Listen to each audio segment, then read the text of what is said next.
In the opinion of some critics, Kirilov's qualities contradict the apparent and, as it were, accepted sense of Dostoevsky's novel. They look for a deeper meaning which they suppose Dostoevsky sometimes succeeds in repressing, but which crops up in this crucial episode. Their reasoning is that the writer ends up making his character likable because he is secretly in sympathy with his cause. Kirilov's suicide is a demonstration whose whole significance depends upon his virtue. Kirilov has to be good the way Stavrogin has to be rich and handsome. This is the way it has to be so that his own arguments against Christianity turn on him and defeat him. If this hero cannot die in peace, if the laws of transgression and redemption are not suspended for this saint of pride, then they will be suspended for no one. Men will go on living and dying in the shadow of the cross.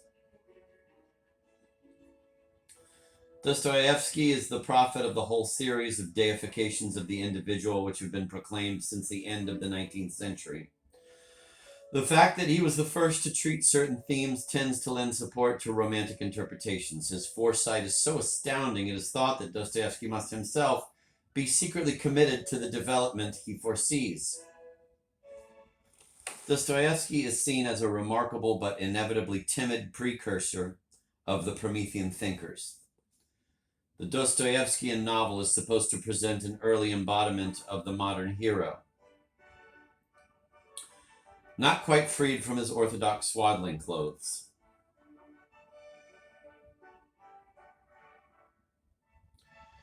Everything in Dostoevsky which goes beyond revolt is attributed to not yet dispelled mists of feudalism and religion, and the critics thus cut themselves off from the highest levels of novelistic genius. Bit by bit, with the help of history, one gets used to denying the most glaring evidence, and Dostoevsky is enrolled under the banner of, quote, modernity, end of quote.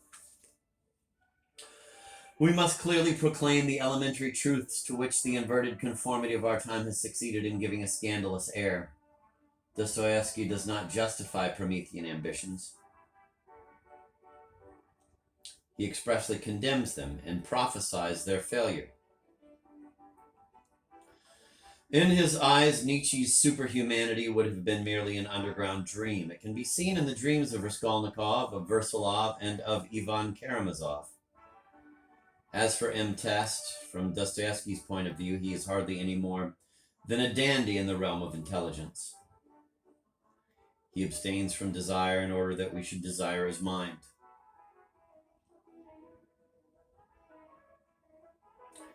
In Valeri, ascesis for the sake of desire has invaded the territory of pure thought. His distinction between vanity, which makes comparisons, and incomparable pride is a new kind of comparison and therefore a new kind of vanity.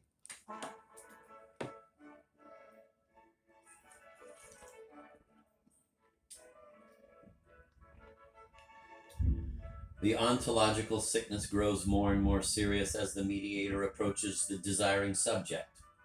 Its natural end is death. The power of pride cannot but end in the fragmentation and ultimately in the complete disintegration of the subject.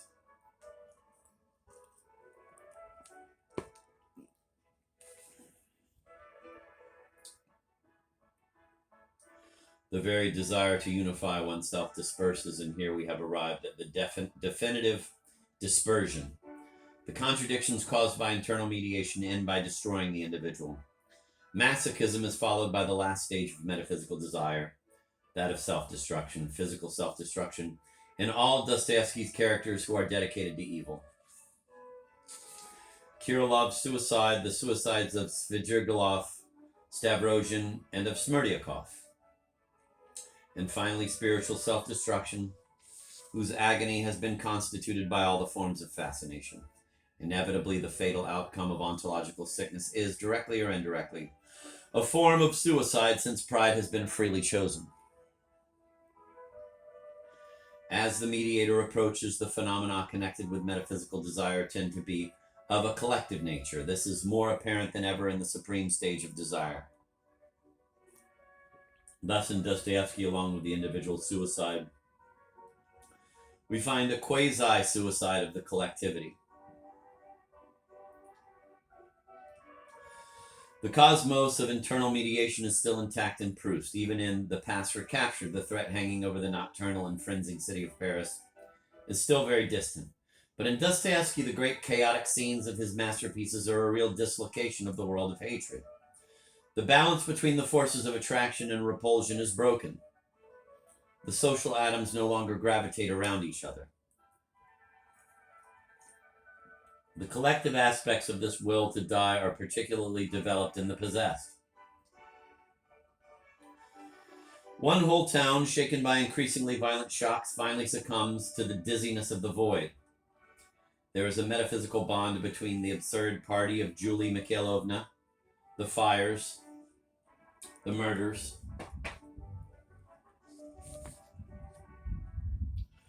and the wave of scandals which engulfs the community. It is all one disaster, and the muddle-headed activity of the mediocre Verkovensky would never have provoked it, had it not been for the demoniacal contagion and the secret complicity with the spirit of evil in the upper and middle layers of society. Quote, "We will proclaim destruction," end of quote, yaps Verkovensky. Quote, "Why is this idea so fascinating?" End of quote.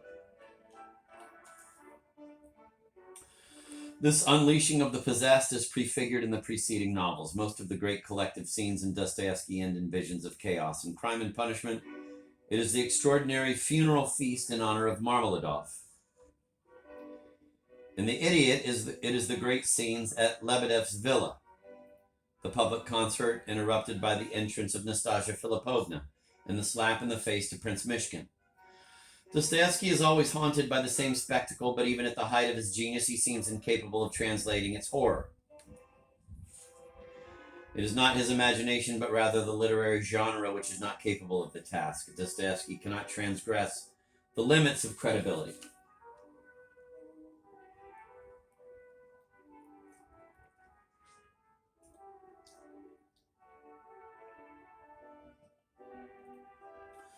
The scenes we have just mentioned seem timid beside the nightmare that haunts Raskolnikov during his sickness. This torment is visited upon the hero at the lowest point of his descent into hell, just before the release of the conclusion.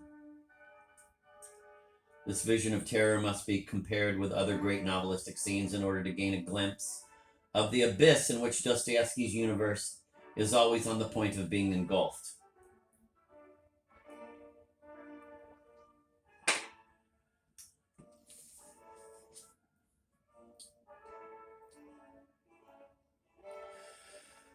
And this is a quote from one of the books. I don't know which one. I guess Crime and Punishment. He seemed to see the whole world laid waste by a terrible and unparalleled plague which had swooped down on Europe from the heart of Asia. Everyone except a very few elect perished. Microscopic trichina of a hitherto unknown variety penetrated the human organism. But these corpuscles were spirits endowed with intelligence and willpower. Individuals infected with them immediately became unbalanced and mad. Yet by a strange paradox, never before had men thought they were so wise, so sure of knowing the truth. They had never had such confidence in the infallibility of their judgment, of their scientific theories, and of their moral principles. Everyone was a prey to anguish and beyond understanding each other. Yet each one believed he alone knew the truth and was grieved at the thought of the others. Each person at the sight of the other beat his breast and wrung his hands and wept. They could not agree on the measures to be taken for good and evil, and they did not know whom to convict and whom to acquit. They killed each other in a kind of absurd fury. This sickness is contagious, and yet it isolates individuals. It turns them one against the other. Each believes he alone knows the truth, and each is miserable when he looks at his neighbors. Each condemns and acquits according to his own law. None of these symptoms is unfamiliar to us. Raskolnikov is describing ontological sickness at the paroxysmal stage, which triggers this orgy of destruction. The reassuring vocabulary of microbic medicine and technology emerges in the apocalypse.